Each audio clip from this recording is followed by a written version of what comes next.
This is Jeremy Wentworth-Stanley. I'm the fellow who has a hyphen in my name. The hyphen is silent, but I am anything but that. This compass point of Respectonomics. We call them compass points because Respectonomics now has as its living motto, its living idol, we talk about the living compass. And a living compass, in our particular case of Respectonomics, has 360 degrees on it, which is the number of subjects that we're going to be talking about over the next however many years that might be. And our conversation today is between myself, Jeremy Wentworth-Stanley, and my co-host, Sarah Benton. Sarah is extremely useful to this discussion, particularly because, Sarah, you have all of your career, knowledge, background in real estate. So we're going to be talking about homelessness. That's the buzzword that you see today. You see it in political agendas. You see it in the hustings. You see it in the newspaper every flipping day. But I think one thing you and I have agreed is there are two subjects here. One is houselessness and the other one is homelessness. So we're going to start with the railway track of the houselessness first, which I'm going to put it into sort of Jeremy English, which is there's not enough housing to go around. That's my one-line comment on that. I wonder if why don't you bring us up to date on what you're seeing in this whole area of houselessness? Yes, yeah. And so a few interesting statistics that I found as well that we'll chat about, but interesting too from the vantage point of housing being an issue. It's also affordable housing being an issue as well, right? So just again, a few kind of figures to toss out there. Homelessness in Canada has been escalating, as we're all aware. So estimates suggest that between 265,000 and 300,000 Canadians experienced homelessness at some point. And on any given night, approximately 40,000 people are without stable housing in Canada. And that's increased up over the last 5 years. And in Ontario, where you and I are, there's more than 80,000 people that were reported homeless in 2024. And when we look a little bit further into another interesting factor, back in 2024, a survey highlighted that 43% of Canadians experienced heightened financial stress due to housing expenses, and 35% reported a diminished quality of life. So certainly from the housing front, I think we're all aware it's been in the news that there's a shortage of affordable housing. But even from a developer or a builder perspective, when they've held off on commencing projects, we're starting to see a little bit more of it come to the forefront now. But there are developers or builders that have typically had projects kind of on pause, or they've had land for a period of time and looking to move forward with those projects. And at the same time, we're noticing that even in some of the more popular areas, where typically, a new developer comes to market and they opening the model home and looking to sell those lots, usually there's a lineup and they are gone before you can even blink. We're noticing that a lot of those developments are very slow to have those homes purchased. And like I say, even in very popular areas where, again, you usually don't have a shot at getting them unless you're sleeping out for them for several nights. So that instantaneous, spontaneous demand that we always heard about, developers putting in 100 homes and they were sold before the shovel even got in the ground. Yes. That particular paradigm is no longer. Yeah. We have one not far from here that the land has been there for a very long time, and a developer has owned the land for a very long time. They've only just commenced, starting the project, but it's been ongoing now for probably about, I want to say, 8 months.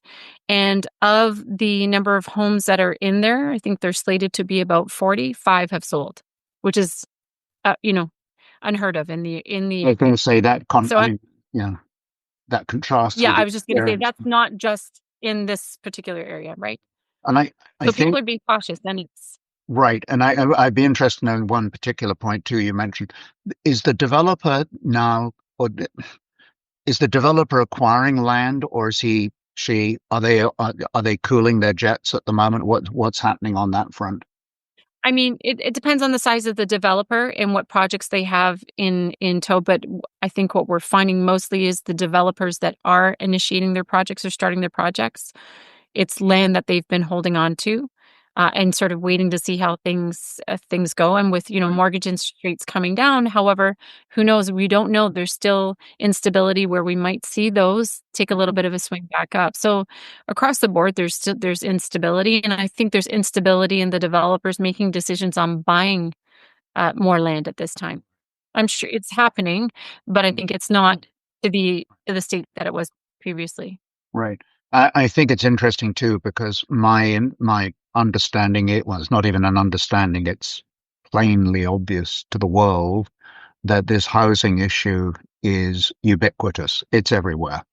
Mm. You Absolutely. go to the UK, go to France, go to the United Mhm. States, go anywhere you want, go to Australia, and the housing shortages are just everywhere. Yeah, yeah. And It's certainly I not unique to Canada. Yeah. It's not unique to Canada. I thought it might be interesting to look at the housing issue through a sort of economic filter, which Mhm. you've raised the whole point about uncertainty. And I know that in the financial markets, uncertainty is the enemy of the state. It's the one Right. where people just say, and I've heard it said, you've heard it said many a time, but life is uncertain. Yeah, but Mhm. it's that horrible sense that the rug could be pulled right from underneath you. It's the uncertainty I'm Abs talking about. So I think absolutely. that's a starting gate. The interesting dynamic is, and I don't think anybody can actually track this, but I think there's a very strong corollary between how governments manage their finances and real estate values. The Mm, classic example is that when a country is engaged in heavy deficit financing, meaning spending more money than is coming into the till, yep. and when you add into that the central banks, probably under the auspices of the government actually as well, are engaged in what's called, well, it's called quantitative easing, which is a heavy duty way of saying printing money. If you Mhm. print money and you're running deficits, every market participant is always going to be looking for something that is a sort of like that they can hold on to. It's like the stick in the middle of the circle. You say, okay, I'm going to hold on to that stick. And if that stick isn't there, markets will always find another stick. The old stick Mhm. used to be gold when you Right. had money in circulation and it was related to the supply of gold and so on. And there were problems with doing that. But the issue now is that we have created this incredible deficit approach all around the world. And on top of that, we've also been printing a lot of money. Mhm. What's happened is, this is economics, what's happens is the markets are now looking at real estate as the new gold standard. In other words, I mean, you can tell me that the utility of land in your neck of the woods may have changed a bit, meaning there's been increased urbanization, there's family formations, all of those things you associate with how real estate moves and so on.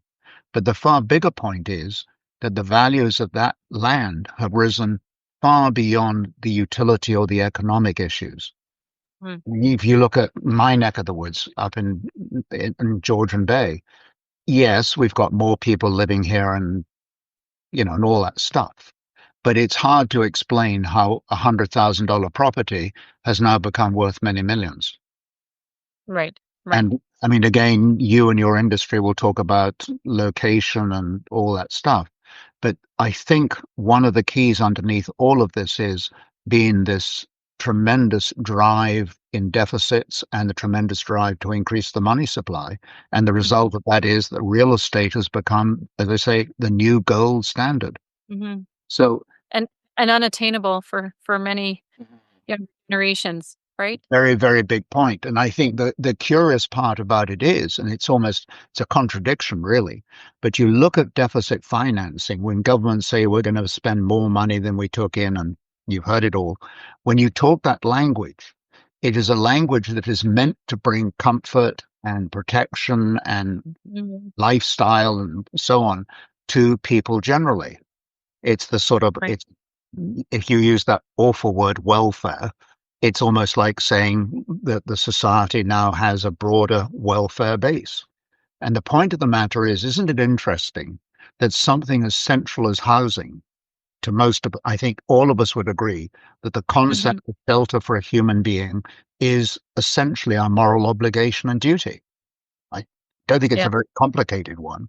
And yet, the very fact of the way we've been managing our finances, at least governmentally, that alone has actually mitigated against the availability of real estate. So the Mhm. very thing it was designed to protect is the very thing that it's Right. actually ended up destroying. Right. So And I well, and think you that, think about sorry, I was just gonna say, you think about what home represents to a home, uh, represents to people, right? It's not just an asset, but it's no, also, um, protection, it's shelter, it's safe space, it's and so when that's not readily available to people. well, I think real estate, and particularly the house or the home. I mean, we glibly used to say, what is it? A person's home is their castle.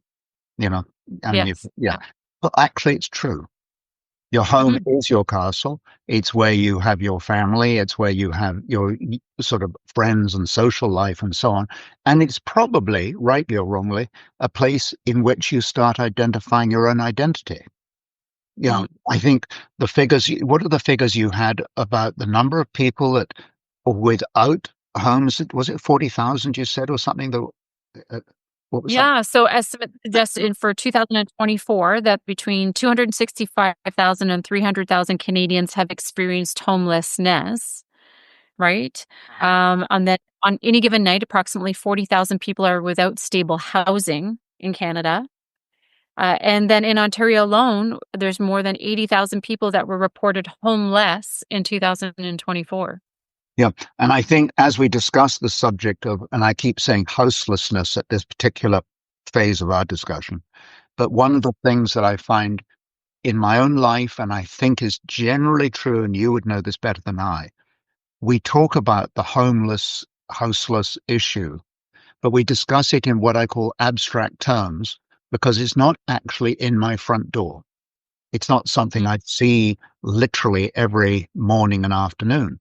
And as you know, a lot of cities, municipalities take extraordinary steps to make sure that that kind of homelessness actually has no visibility.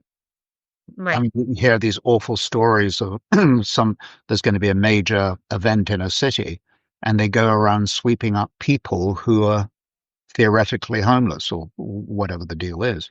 But what I'm getting at is it's a subject that we wring our hands on it, and yet it's not one that's very, very visible to each and every one of us. right, And I want to attest you on one other comment and that or thought, and that is when we talk about homelessness, my immediate brain goes to the concept of somebody with grocery bags living on top of a heating duct of the subway. That's right or wrong, but that's where I go to. I think right, also that this houselessness is very much in people's lives where people cannot afford, as you've talked about the affordability issue. right, And what are those individuals doing? Because if they're, I think the expression is couch surfing, if they right, are living with their parents, living with friends, and all that, they may not be designated as homeless, but my right. goodness, they are without that stability of their own home, their own shelter, and their own accountabilities and so on. Yeah, and that identity that comes with saying, "This is Yeah, my home." exactly. Very much that, and you think of the pride that over the years we've all had when, you've done something in your house and you've, I don't know, maybe dressed up the living room or something, and you have people in to come and see what you have done. Right, And you're denying people that sort of that sense. It's a very visceral pride. I think it's probably tribal. It's very much come and have a look at my shelter, come and look at my garden. And right, we're denying that to people. I have a feeling that your numbers are accurate, but I think they're probably inaccurate when it comes to the number of people who would actually be classified in the literal sense of not having a home. right. Yeah. Yes. By the way, I've heard it said, and I've heard it said of the United States, I'm sure it's true of elsewhere in the world, true in Canada. And that is, we also may be coming into a world where you can only afford to rent. Mhm. Renting, aside from the pricing of that, but the problem with renting is renting and ownership are two very different issues. And Yeah. again, when you come back to your own stability, your own identity, your own sense of self-worth, you don't get that feeling when you rent. I'm not saying there isn't a time to rent. I think some very valuable times. Absolutely, and I think it's I don't think it's a fair statement to say that there's not the same due care for the home when you're renting as not because that's not fair to say. I think there's a lot of people that do take the due Mm. care and treat Right. the rented space as their home and treat it as their home and are longer term, tenants than shorter term Mhm. tenants, and it's not a temporary thing. But it is very different. Yeah. I remember once I was at a sales meeting. The leader asked one question. He said, "If you ever rent a car, do you take it through the car wash before you return it?" Mm, I saw all these looks around, everybody saying, "No, I would never dream of doing that." And it wasn't an unhealthy, belligerent kind of answer. right, But nonetheless, it makes that distinction between the ownership and the renting. right, There's a psychological difference, shall we call it? But anyway, but I think that when it comes to government policies and so on, the everyone's been hearing about we slow down the number of immigrants and we this, that, and the other. And I mean, those are the sort of the economic levers that we respond with. However, I think that the lever that's going to have to be played out is going to be this one of the government deficits, the deficit, federal deficit financing, in other words, and also the issue of affordability.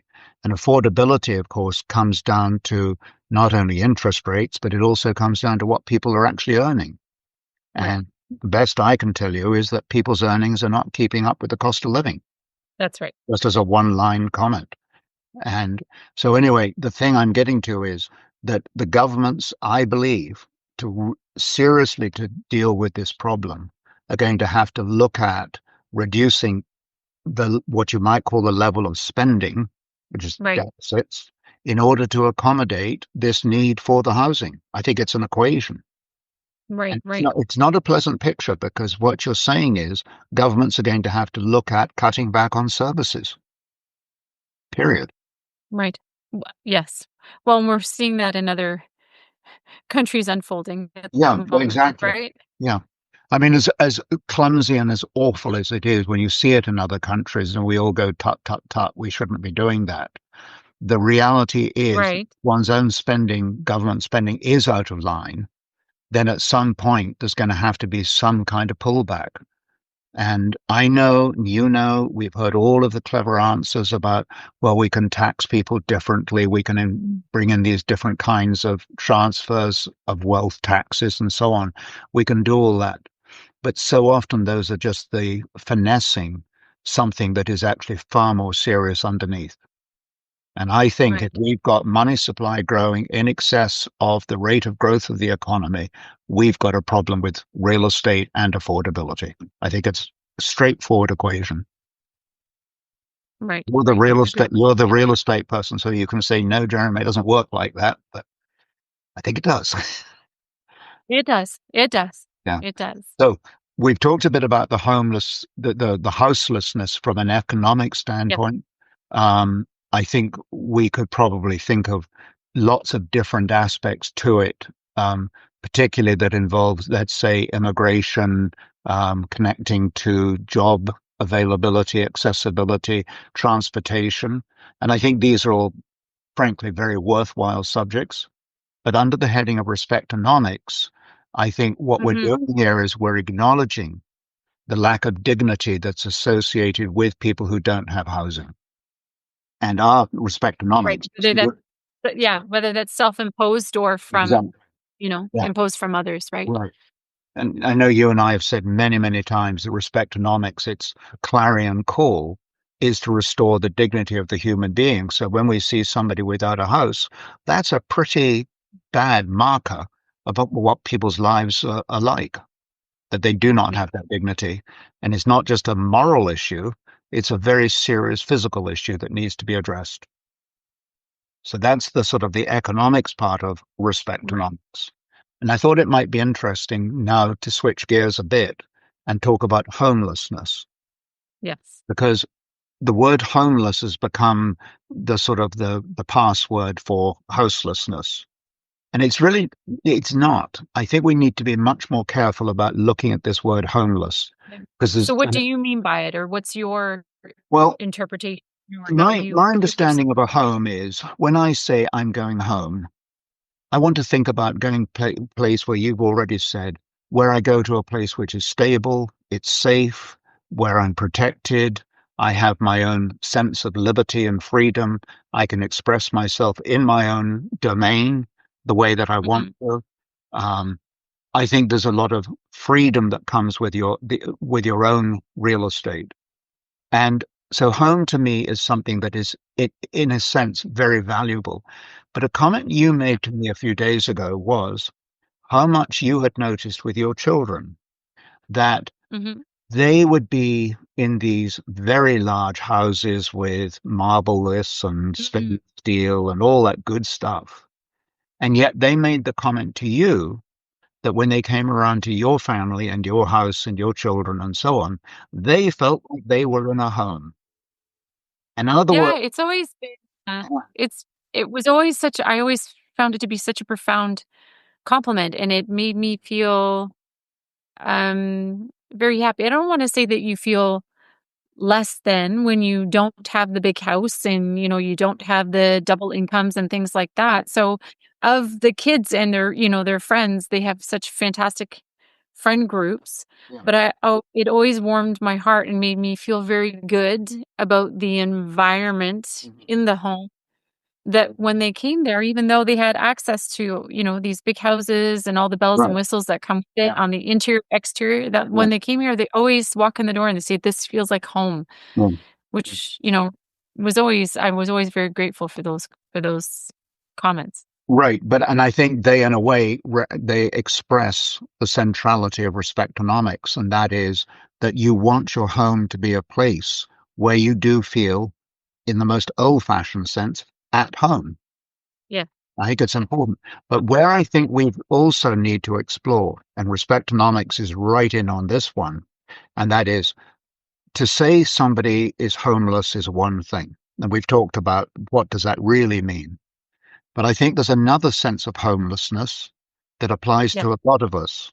And that homelessness is either intellectual, it's Mhm. academic, it can Yeah. be psychological, it can be mental, it can be spiritual. But if you don't feel at home with yourself, you are, in a sense, or not you personally, but Right. generically, one is a homeless person. And I think this issue of wanting to belong is fundamental. It's a tribal underpinning to society. We all want to belong. And there's been a lot of lack of belonging in the last 25 years. You don't see people belonging in their communities any longer. You walk down the street, and in the old days, you would know 25 people, and it took you 25 Right. minutes to go from one door to another because you're always talking to somebody. Well, now you go blindly past somebody, and they don't know you, you don't know them. So Some people don't even know their neighbors' names or even exactly, say exactly. hello, And right? I think Yeah. one of the things, if anybody says to me, what is the next step out of this? One of the things I would say about homelessness is for people to start paying attention, being aware of other people. And Mhm. it was your uncle, as you know, who gave us that brilliant line, which is when you're passing somebody and you're saying hello to them, and we traditionally say, hey, how are you doing? And some sort of rather banal, conversational, whatever, candy floss. Yeah. It doesn't really have any substance. But what you want to do, and it was your uncle who trained us both in this, who said, no, the right question is, how is your day going? Mhm. This is all of these points are bringing people to a place where they feel at home. They feel at home with Right. you, and they feel, and this is critical, they feel at home with themselves.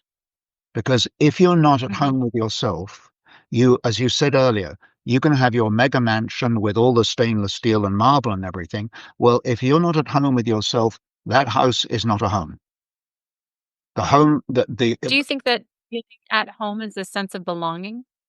Would you absolutely, equate it with a sense I of would, belonging? as a matter of fact. Whether it be to You yourself know how or you know yes. how you love me telling you the origins of Greek and Latin words. We Try all love it. not to look too bored, just this once, okay? And you say, "Oh, Jeremy, is there really something we should know about the Greek etymology of the I'm word?" confident there's something we should know about. Well, there is. Please enlighten us. Thank you. Because the word home, in fact, it's a Norwegian or a Norse word originally, but in fact, it also goes to, the Greek word is komi, spelt well, I won't give it to you in Greek, but it's Komi, which is also Mhm, where we, believe it or not, is the Greek for village, and mm. is also where we get the word community from. Ah. So if you think of the integration of the human being into village life, when you talk Mhm. to people who went before us and they talk about the village life, I mean, Yes. most of us will sit at the feet of those individuals and say, "Tell us more." There's something incredibly attractive about village life. The people you knew, the Right. people that you helped, the people who helped you when things were difficult, who came to your assistance, all of those kinds of things. And it's That's a a very blessing. powerful metaphor to be part of a village life. It's part Mhm. of being at home. And the Right. Greek got it right. It is part of your belonging. So you're absolutely right in your point that people need to belong. And I think Mhm. the belongingness that we're talking about, we've talked a little about the community part of it, but I think even intellectually, people feel, maybe academically, but intellectually, academically, I think people are often feeling homeless. And that is Mhm. because AI comes racing along and says, we do not need your brain any longer. So you feel diminished already. And then on top of that, and this is a serious, I believe, criticism, and I wish listeners would call me on this or call us on this one. And that is, I come from a very, I don't want to say well educated background, but I come from a background where the education was extremely, I say structured, but there really was the Latin, the Greek, the math, the writing, the geography, and all that kind of stuff. But it was Right. really, quite frankly, it was pushed down my throat, you Right. know. And being the obedient little schoolboy that I was, I went along with all of it, which is not quite true. Isn't quite true. That's a whole other episode, Jeremy. No, I'm not. I'm not. I'm not your innocent schoolboy. I'll tell you that. But what I do recognize is those foundations that I have in writing, reading, the arithmetic, whatever you want to call it, Latin and Greek. I know that sounds Victorian, possibly even colonial. I mean, it's got all kinds of innuendos to it. But I feel that my academic base is one that I'm comfortable with, I'm at home with, I enjoy, and I can use it today to expand my vistas and where I'm going and what I'm doing. In other words, the education was a foundation. And what Right. it did was, and critically, was it gave me the right to want to be able to learn more over the course of my life. And I think you've had the same experience, that you're in Mhm. the business of wanting to learn, which is actually the definition of being educated, wanting to learn. Yes. I don't But think that ever I don't for me anyway, and I think for a lot of people that doesn't ever shut off. It just in what capacity that is, right? right. But when you've been shut off, it's a very difficult valve to open. And I think the education Absolutely. process has lacked in the foundational attributes. I mean, seriously, is it really right for people not to be able to write? I mean, it's pretty fundamental. If you go to the caveman, what did he do or she do? They were doing these scratches on the cave walls. And now we go back to those cave walls and we look at them as with absolute amazement, and they're beautiful. Mhm. So to deny the right to write is almost like taking away some of your natural humanity. Right. We should be So able to write. so in terms of respectonomics, and what respectonomics stands for and represents. How can respectonomics contribute or have an impact or assist with homelessness, whether that be the individual, the community, the Right. organization? Well, your life is very much to do with the nuts and bolts of getting real estate into people's hands. And it's transactional, which is wonderful. The world of respectonomics fundamentally believes in recognizing the dignity of the other human being. And that dignity isn't just expressed in making sure that people have good medical care and can travel safely and so on. That dignity is also expressed in recognizing the tremendous potential of the human being. And when we do that, when we recognize, we've talked about this many times, we recognize the brilliance of that individual human being when we're aware of them, when we talk with them, when we communicate, we interact, all those big words. But when we are there face to face with another human being with that one question, what do you think? How do you think? What brought you to this point? But start showing an interrogative interest in the other human being. That is when we take people out of that place of vacancy, that place of feeling adrift, where we feel that people just don't know which way they're looking, and give them purpose. Hmm. You start giving people purpose. You give people identity. You start showing people what their potential is. You're going to end up with all the solutions we need to the houselessness issue, because that's when we get innovation. That's when we get productivity. That's when we get tolerance. That's when we get the compassion. That's when we get the ability to share. And do you think respectonomics can have an impact and influence on that?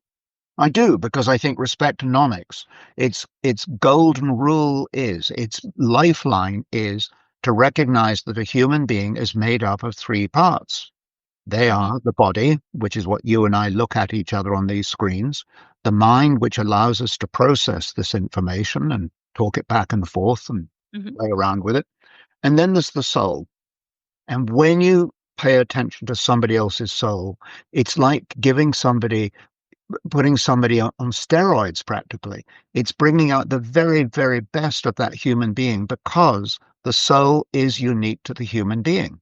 Mm. When respectonomics says we've got these three parts, we take them from being three parts, the correct pronunciation is a tripartite.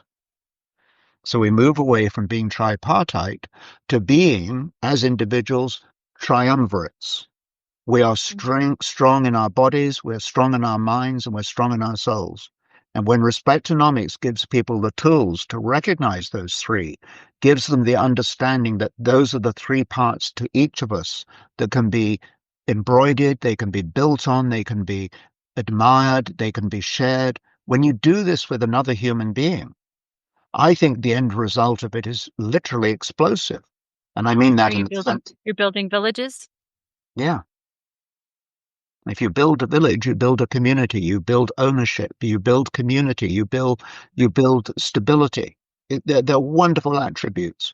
And I'm telling the one thing I've noticed is in the world of leadership today, so whether you define that as being corporate or community or political, whatever you want, but all those things, do you know, you don't hear a lot of this kind of conversation. You Mm. really don't.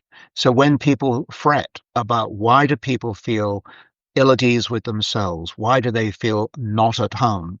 Why do feel people, what was it, 2 years ago, 69% people said at their New Year's resolution, I hope to land a dream job. Mhm. I mean, that means 69% don't like what they're doing. Right. That's an incredible indictment.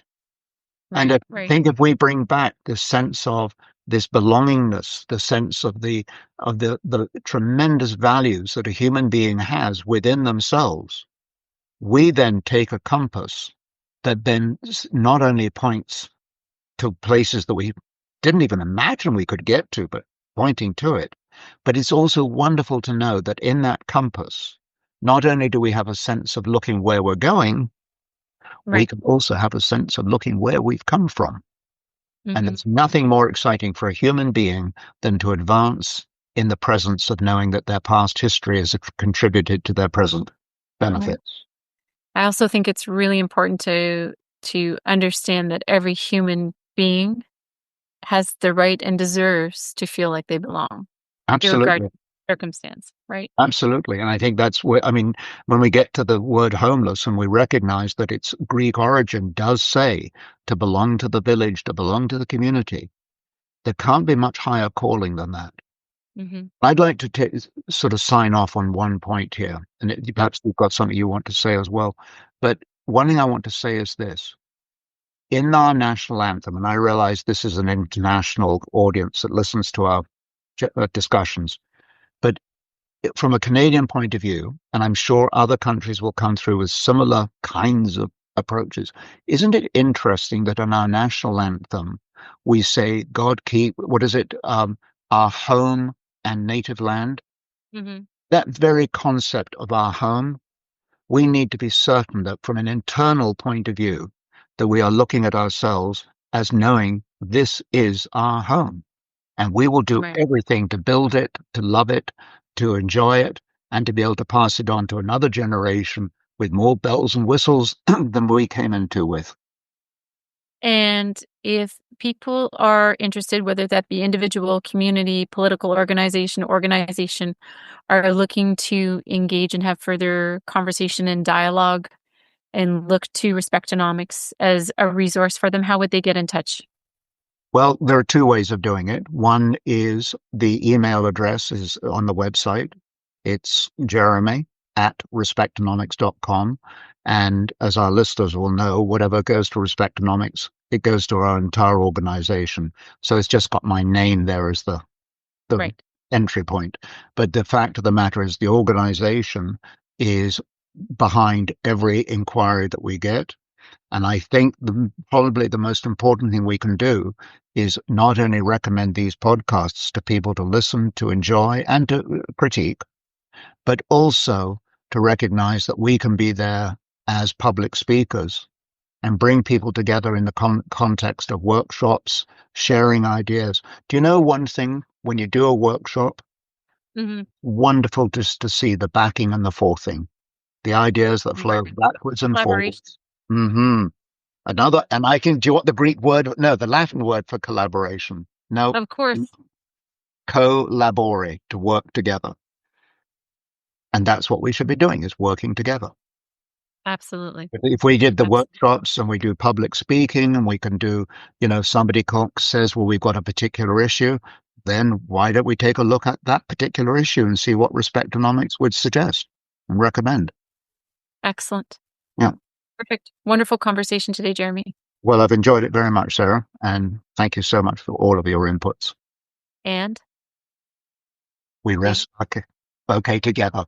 We rest. Come on, do it properly. No, come on. We rest rest our our case. case. We rest our case. Thank you. Thanks, Sarah.